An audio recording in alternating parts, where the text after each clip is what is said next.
మరి mark pastor ఓరెంట్ church armour. ఈ సమయంలో దేవుని యొక్క వాక్యాన్ని మనం చూసుకుంటున్నాం.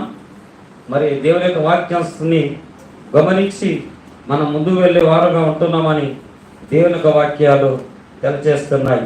యోహాను స్వార్త, లోకా స్వార్త 17వ అధ్యాయము మరి మనం చూసుకున్నట్లయితే ఈ యొక్క వాక్యాలు మరి చదువుకుందాం. లోకా స్వార్త 17వ అధ్యాయములో మనం చూసుకుందాం.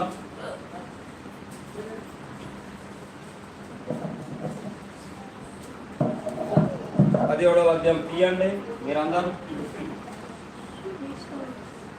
11వ వచనం నుంచి చదివినట్లయితే నేను వివరణ ఇస్తాను.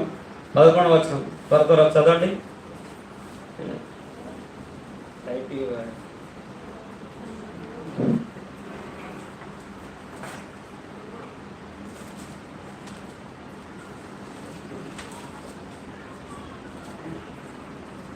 ఆయన యెరూషలేమును ప్రయాణమై పోవచ్చు మరియు సమరయ గలిలయ మధ్యగా వెళ్ళుచుండెను. ఆయన యొక్క గ్రామంలోనికి వెళ్ళుచుండగా 10 మంది కుష్ఠరోగులు ఆయనకు ఎదురుగా వచ్చి దూరం నిలిచి యేసు ప్రభువా మమ్మను కరుణించమని కేకలు వేసిరి. హల్లెలూయా. ఇక్కడ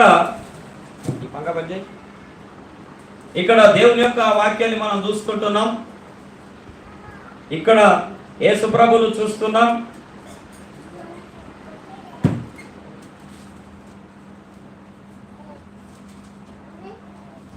ఆయన అంటే యేసు ప్రభు.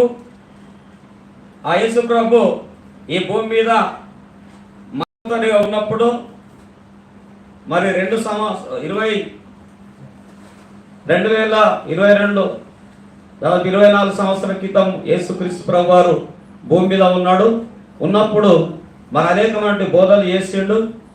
మరి అనేక రీతులుగా మరి దేవుడు అనేకులను స్వస్థపరిచిండు.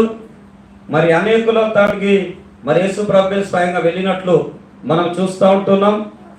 యేసు ప్రభు ఏదే కానీ మంచి పనులు చేసిండు లోకంలో. మరి దేవునికి కలిగినట్టు గుణగణాలు యేసు ప్రభు కలిగి ఉంటున్నాడు.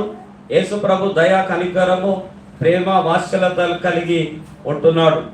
మరి పేదలంటే బీదలంటే మరి దేవుడు ఎంతగానో మరి రక్షించే దేవుడుగా మరి క్షమించే దేవుడుగా ఉన్నట్లు మనం చూస్తూ ఉంటున్నాం. మరి అలాంటి దేవుణ్ణి మనం చూస్తూ ఉంటున్నాం. ఆయన ఒకసారి లోకంలో ఉన్నప్పుడు ఆయన యెరూషలేమునకు ప్రయాణమై పోవచ్చు సమరయ గలిలయ మధ్యగా వెళ్ళుచుండెను. మరి సమరయ మరి ఆ గ్రామము మొదలుకొని గలిలయ మధ్యగా వెళ్ళుచుండెను.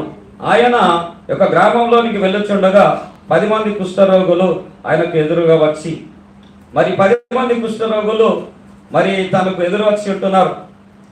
యేసు ప్రభుకు 10 మంది కుష్ఠరోగులు ఎదురుగా వచ్చి ఉంటున్నారు. దూరమున్న నిలిచి యేసు ప్రభు మమ్మల్ని కరుణించమని కేకలు వేసిరి. మరి యేసు ప్రభు ఆ గ్రామంలోనికి వెళ్తున్నప్పుడు ఈ 10 మంది 10 మంది కుష్ఠరోగులు వచ్చి యేసుక్రీస్తు ప్రభువును మరి వేడుకున్నట్లు మనం చూస్తున్నాం. ఏమంటుంటే ప్రభువా మమ్మల్ని కరుణించమని కేకలు వేస్తూ ఉంటున్నారు. మరి అడుగుతూ ఉంటున్నారు. మరి బ్రతిమలాడుతూ ఉంటున్నారు. యేసు ప్రభును వేడుకలు చుంటుంటున్నారు. మరి అలాంటి సమయంలో మరి ప్రభు ఏం చేస్తున్నాడో మనము చూస్తూ ఉంటున్నాం ఇక్కడ.